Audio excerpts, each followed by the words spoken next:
Bonjour David Assouline. Bonjour. Merci beaucoup d'être avec nous ce matin, sénateur socialiste de Paris. Vous êtes aussi vice-président du Sénat. Merci de vous être levé tôt pour cette dernière émission. On va commencer par le discours de Jean Castex hier devant le Sénat. Avant de vous entendre, on va voir ce qu'il a dit, puisqu'après les députés, c'est devant les sénateurs que Jean Castex est venu passer son grand oral. J'espère que vous allez faire un résumé. C'est tout de suite, regardez. C'était long. C'est résumé avec Jonathan Dufriez. Monsieur le Premier ministre, vous avez la parole. Jean Castex a envoyé aux sénateurs un signal attendu. Face à eux, pendant 2h30, il s'est posé en Premier ministre des territoires. Territoire, le mot a d'ailleurs été prononcé 30 fois par l'ancien maire de Prades. Ils seront donc logiquement la pierre angulaire de sa politique.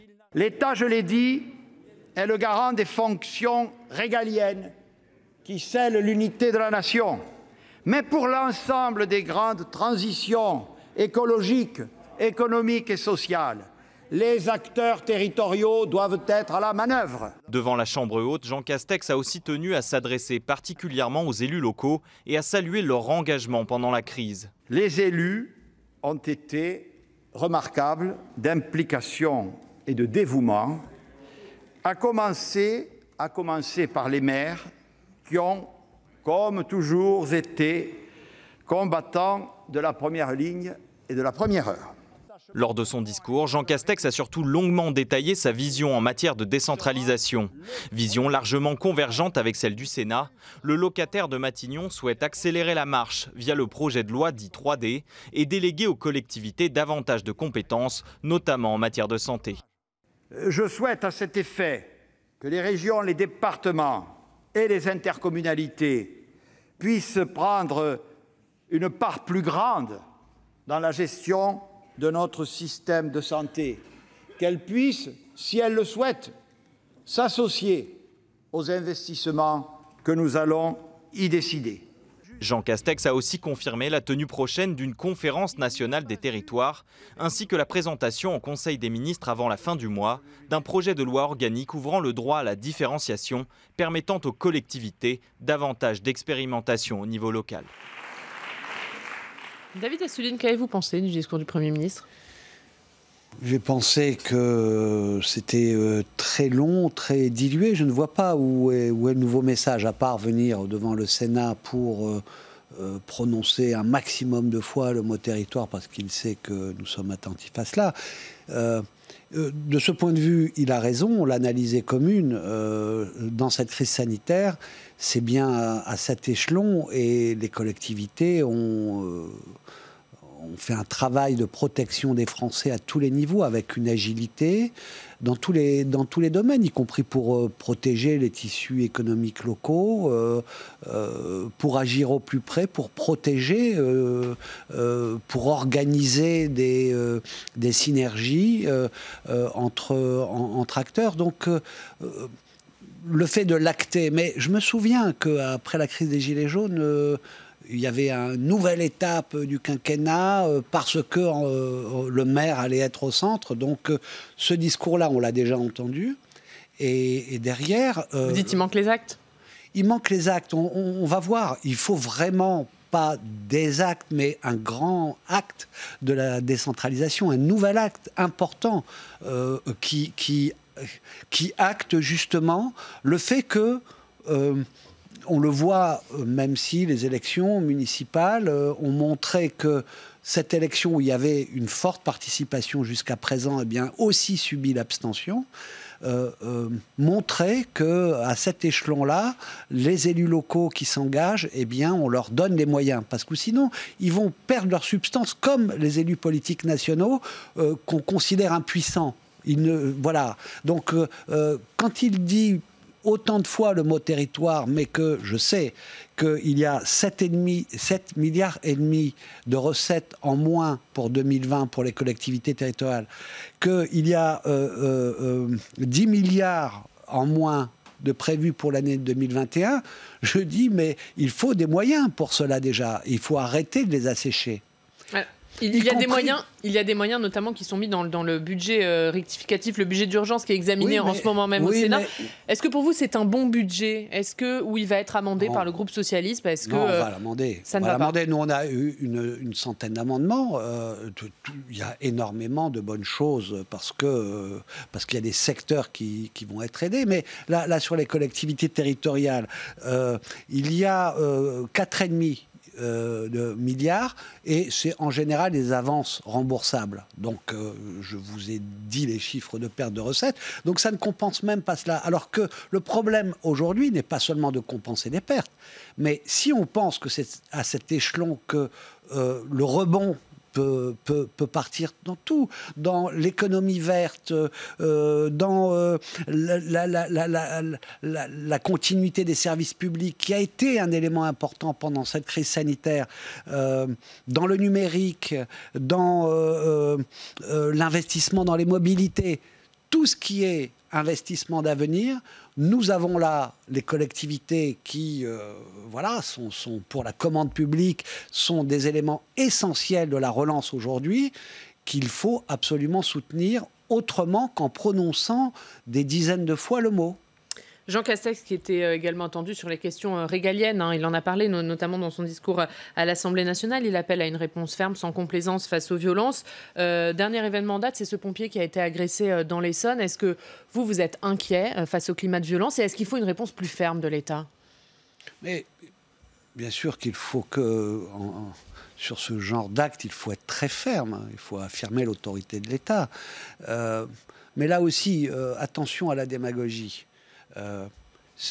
Quand un pompier, quand ceux qui viennent pour sauver des vies se sentent menacés eux-mêmes et sont menacés eux-mêmes, c'est qu'il y a quelque chose qui se délite en termes même de valeurs profondes dans la société. Donc, c'est pas seulement une question d'autorité, c'est une question de réhabilitation de ces valeurs, de solidarité, de civisme, de base. Bien, donc... parce que j'ai entendu encore que pour affirmer ce côté régalien, on veut quoi? On veut qu'il y ait suffisamment de policiers en proximité, on veut qu'il y ait cette protection des Français au quotidien qui assure une tranquillité. Mais il a sorti l'idée d'une loi contre les séparatismes. On va encore... C'est pas une bonne idée pour vous? Mais je ne sais pas ce que c'est. En France, il y a la laïcité, il faut l'appliquer strictement. C'est la loi contre tout. Et quand il dit qu'il faut lutter contre l'islamisme radical? Bien sûr qu'il faut lutter contre l'islamisme radical, mais pas seulement. Et qu'il faut nommer les choses. Est-ce que les choses ne sont pas nommées? Est-ce qu'il y a hésitation à les nommer? Ça fait quand même... pas inventer l'eau chaude, ça fait un bout de temps, depuis les attentats quand même, que nous sommes beaucoup à dire qu'il faut nommer, qu'il faut combattre, qu'il faut réaffirmer la laïcité, etc. Donc le problème, c'est qu'il y en a dans l'échiquier politique, vous savez qui, notamment les héritiers du Front National, et maintenant une partie de la droite. J'entends souvent M. Retailleau alimenter tout cela, qui utilisent la laïcité, mais on a l'impression que c'est pour stigmatiser une population différente, notamment les musulmans, et surtout qui n'ont jamais été les chantres de la laïcité. Moi, depuis que je milite, j'ai fait des manifestations pour la laïcité, mais c'était contre qui, entre guillemets? Entre ceux qui étaient pour l'école privée, confessionnelle, pour ceux qui manifestaient contre l'avortement au nom de la religion, qui manifestaient contre le mariage homosexuel en mobilisant tous les moyens, notamment des églises dans toute la France, pour organiser ces manifestations à Paris. Bon, donc voilà, pas de poids et de mesure. La laïcité est un principe essentiel auquel je tiens. À gauche, il y en a qui, des fois, peuvent être mous du genou, comme on dit là-dessus. Moi, pas. Mais je combattrai toujours ceux qui en font un instrument dévoyé contre une partie de la population. C'est un instrument, au contraire, d'égalité, d'inclusion. Et la laïcité n'empêche pas le fait de pouvoir exprimer aussi des différences, des cultures diverses qui forment la France. C'est par la rencontre de toutes ces cultures aussi que l'identité française s'est forgée depuis des décennies. Allez, on va parler d'un autre sujet, David Assouline. On va parler d'écologie. Et que vont devenir les mesures de la Convention citoyenne? C'est l'une des questions. Sandra Cerqueira a suivi cette Convention citoyenne pour Public Sénat avec à la clé un reportage qui sera diffusé le 27 juillet prochain. Avant d'accueillir Sandra, on va regarder un extrait. Toutes les mesures proposées doivent répondre à un objectif, réduire les émissions de CO2 de 40% d'ici 2030. C'est le mandat donné par l'exécutif. Impact possible de la mesure sur la création, destruction et conversion d'emplois. Impact potentiellement négatif sur certaines zones. Le potentiel de développement économique est freiné. Beaucoup découvrent que le bâtiment est le premier émetteur de gaz à effet de serre. Penser la ville et l'habitat de demain, une réflexion où chacun apporte ses connaissances, son expérience personnelle. Ils font des ronds-points. Oui, il y a des croisements qui sont... Moi, je suis en Bretagne, il y a des ronds-points. Ils sont complètement fous avec les ronds-points. Moi aussi, à Lyon, c'est pas. Moi, je connais. Je trouve que c'est un... Mais alors, c'est un gâchis d'argent public. Je trouve que c'est un gâchis d'argent public. Je pense que le constat, vous l'avez tous, les freins, tout ça. Donc maintenant, il faut se forcer. Je sais que c'est dur et qu'on aime beaucoup parler de ce qui ne fonctionne pas. Mais maintenant, vraiment, l'objectif, c'est de se dire quelle solution on veut mettre en place pour résoudre tous ces problèmes que vous avez évoqués collectivement.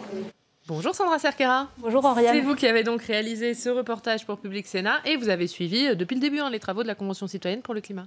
Oui, alors je ne sais pas si vous avez suivi les travaux ou vous, monsieur Assouline, mais je vais vous rafraîchir la mémoire. Alors la Convention citoyenne, rappelez-vous, elle a été lancée en avril 2019 par Emmanuel Macron suite au grand débat qui lui-même avait été lancé en réponse à la crise des Gilets jaunes. Et ce sont 150 citoyens qui ont été tirés au sort parmi 250 000 numéros de téléphone. Et ils avaient un objectif, c'était de proposer des mesures pour lutter contre le réchauffement climatique. Donc de réduire de 40% les émissions de gaz à effet de serre d'ici 2030, le tout dans un esprit de justice sociale. Ils ont donc voté 149 mesures dans différents domaines, allant de l'interdiction de la publicité des produits polluants, à l'objectif de 50% d'agroécologie en 2040, la fin du plastique, des vols intérieurs. Certains y ont vu des propositions de bon sens, mais d'autres des mesures liberticides.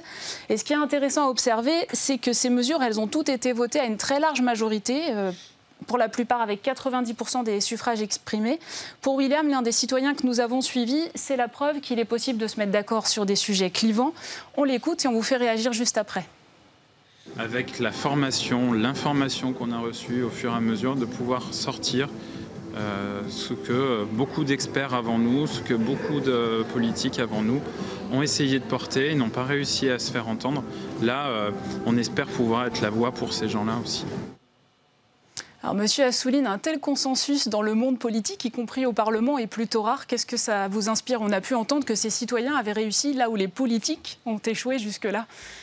Oui, bon, je modère ce propos, mais on a l'habitude, quand on a été élu local, d'assemblées citoyennes, conseils de quartier, etc., où, en parlant des sujets concrets de la vie quotidienne du quartier, il y a des consensus évidents. On ne sait même plus d'ailleurs qui a voté quoi aux élections ou quel est l'élu, quand il y a des élus de bords différents, quel est son parti. Donc c'est évident que dès que l'on aborde et qu'on essaye d'être uniquement dans la bonne volonté, on peut trouver ces consensus. Mais par exemple, sur leurs propositions, qui sont souvent de bon sens, si vous les soumettez aux partis politiques tels qu'ils existent ou à l'échiquier du Sénat, vous allez voir qu'il n'y a pas de consensus du tout. Parce qu'aujourd'hui, dans le monde politique, il y a ceux qui veulent qu'on aille vraiment en avant dans cette révolution écologique absolument nécessaire pour sauver la planète et pour vivre tout simplement bien ici, et d'autres qui considèrent que la production, le productivisme, la consommation à outrance, sans entrave, sont les facteurs de développement économique et de bien-être. Donc, ils remettent les choses à l'endroit et ils nous rappellent ce qui est vraiment imprègne notamment les nouvelles générations, qui toutes pour elles, c'est une évidence, de l'école primaire jusqu'à l'université, le fait de changer le mode de consommation, d'envisager comme prioritaire dans quelle planète on va vivre demain, c'est normal, c'est eux qui vont y vivre, est devenu évidente. Et en plus, ils veulent des solutions radicales, c'est-à-dire ils ont conscience de l'urgence, ils ne sont pas dans les demi-mesures. Et un monde plus ancien qui freine, qui temporise. Alors justement, la légitimité de cette convention, elle s'est beaucoup posée. Souvenez-vous, Philippe Bas, le président de la commission des lois au Sénat, qui a dit que le tirage au sort était la négation de la démocratie, ni plus ni moins, que ça tournait le dos au suffrage universel. Les citoyens ont fait des propositions qui sont censées être soumises, devenir un projet de loi qui sera soumis au Parlement. Vous allez devoir travailler avec ces citoyens. On écoute Corinne qui elle, attend beaucoup en fait, du travail avec les parlementaires. Et il ne faut pas que les parlementaires subissent les lobbies des uns et des autres. C'est aussi le parlementaire qui veut être réélu et qui veut faire plaisir aussi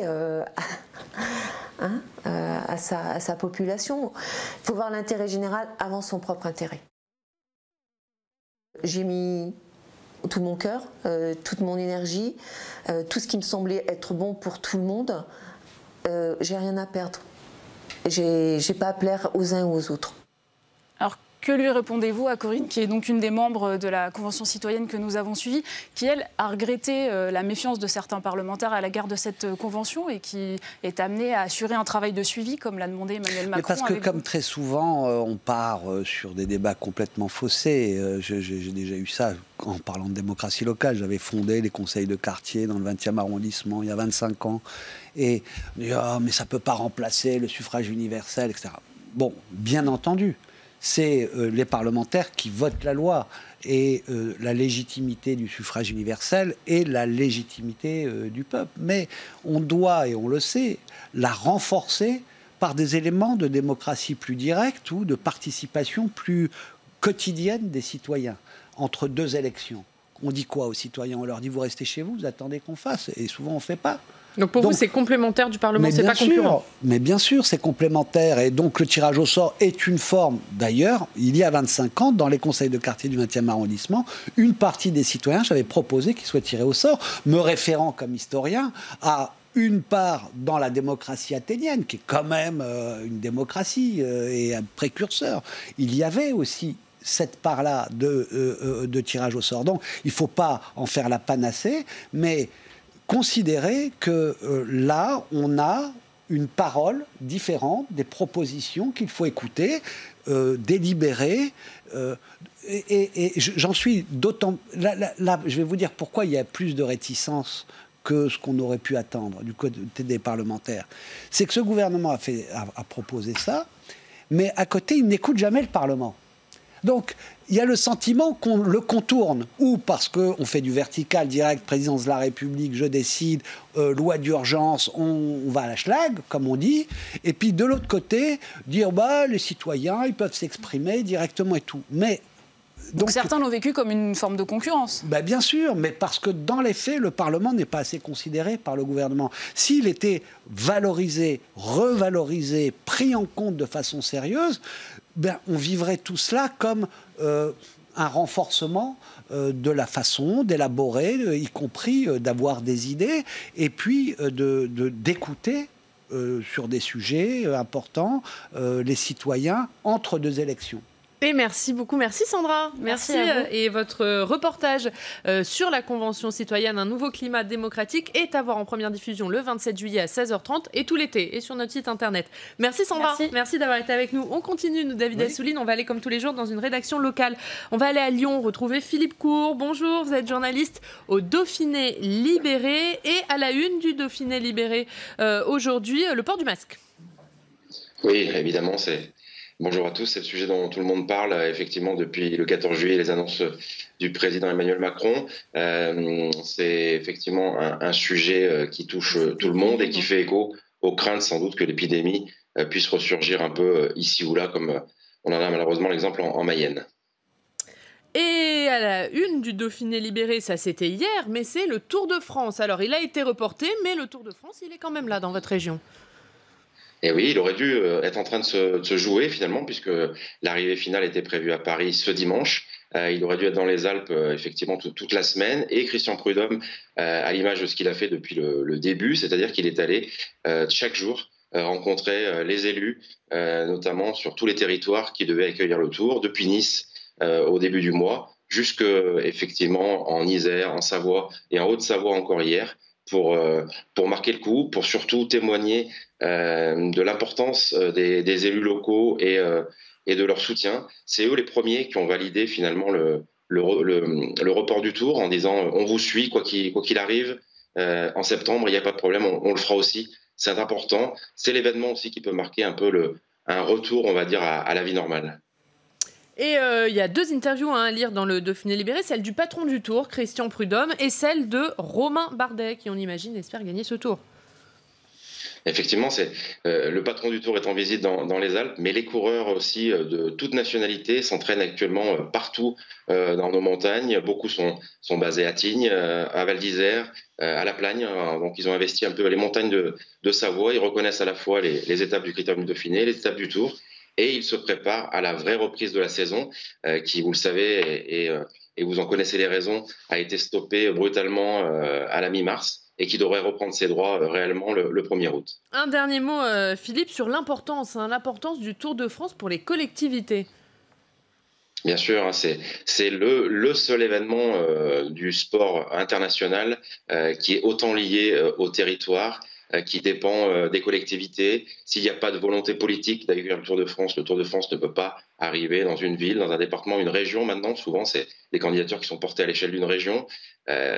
C'est important pour tout le tissu économique local. Il y a des retombées indirectes qui concernent les heures de diffusion à la télé, le territoire montré dans 190 pays, qui donnera forcément des envies de voyage à des gens tout autour du monde. Et puis il y a les retombées directes.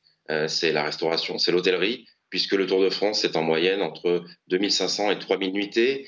C'est des gens qui vont au restaurant. Donc on imagine, pour tous ces commerçants qui ont été sérieusement touchés par la crise épidémique, le bonheur qu'ils pourraient avoir à retrouver tout ce monde-là au mois de septembre, enfin dès le 29 août en tout cas du côté de Nice, pour peut-être justement faire repartir cette activité économique. Et on en reparlera avec vous bien sûr au moment où le Tour de France démarra, vous l'avez dit, le 29 août. Merci beaucoup Philippe d'avoir été avec nous. On va revoir la une du Dauphiné libéré consacrée au port du masque. David Assouline, on va maintenant regarder ensemble votre revue de presse avec Quentin Calmet.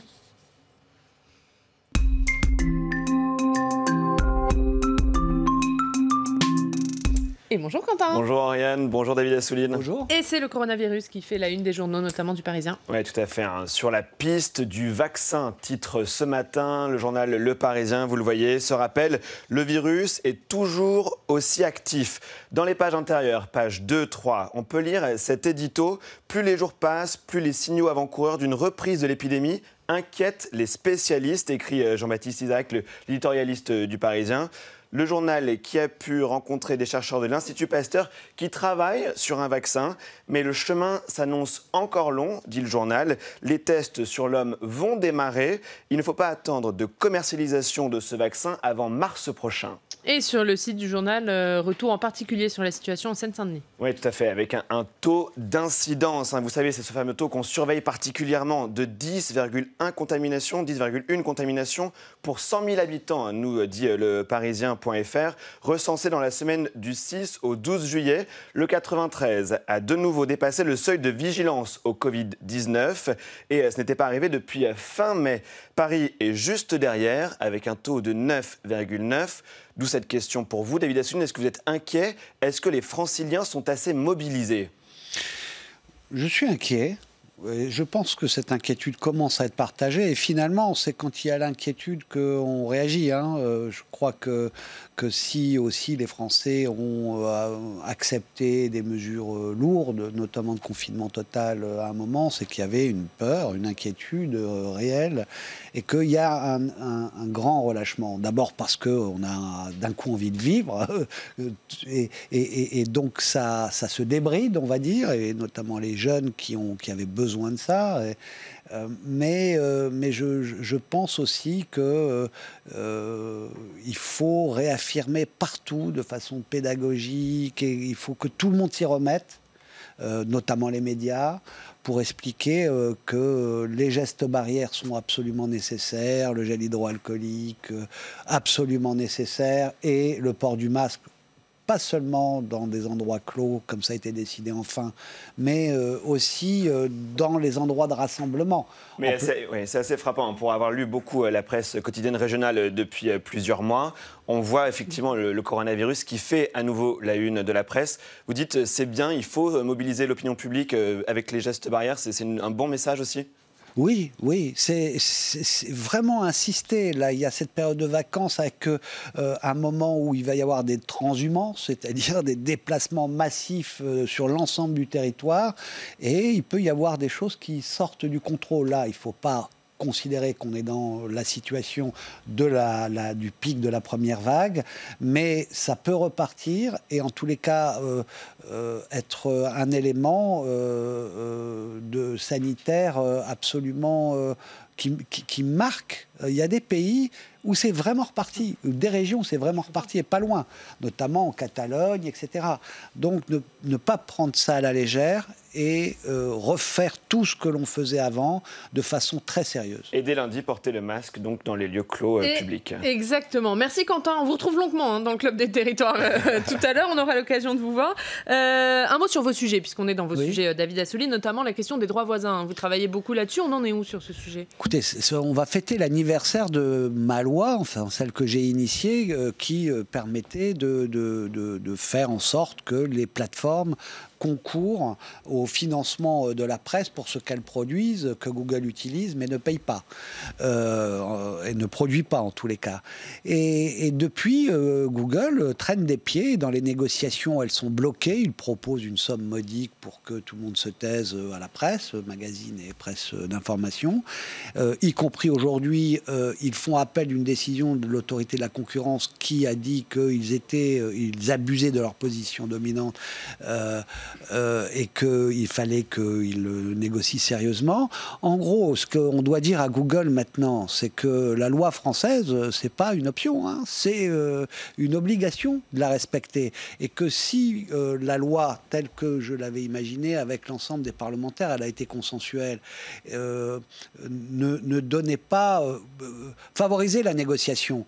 Maintenant, il faut que peut-être on l'amende, et je propose qu'on l'amende par tout véhicule possible législatif très très rapidement. C'est un appel que je fais aussi au gouvernement pour qu'il y ait maintenant plus d'obligations dans la loi, avec des délais dans le temps et un mode de calcul de rémunération qui soit clair et impératif. Et dernière question politique rapidement pour finir, c'est Laurent Geoffrin qui va quitter la direction de Libération pour se lancer en politique, et il lance un appel à la recomposition de la gauche. Qu'est-ce que vous en pensez ?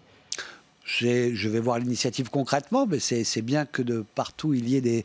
Si tout cela converge à un moment, parce qu'on a vu au municipal, c'est l'unité qui permet de gagner. La stratégie, depuis Mitterrand, on la connaît, depuis le Front populaire. La gauche, si elle est unie, elle peut gagner. Mais aujourd'hui, l'essentiel des militants actifs de la gauche sont en dehors des partis politiques, qu'ils soient associatifs, et ils font vivre nos valeurs, mais ils ne sont pas dans les partis. Donc il faut que cette alliance, ça soit des partis, mais imaginez une forme qui allie, qui fasse revenir, qui crée une dynamique. Parce qu'on n'est pas seulement dans l'alternance à préparer, mais dans une alternative. On voit bien qu'on est en train de changer de société et qu'il faut un projet global. Et je pense que le meilleur processus, c'est celui qui a eu lieu à Marseille, des partis absolument nécessaires, des citoyens et ensemble une dynamique qui crée de l'espoir et qui peut gagner pour les prochaines présidentielles. La gauche écologique et sociale doit être au rendez-vous. Et merci beaucoup. Merci David Assouline d'avoir été avec nous ce matin.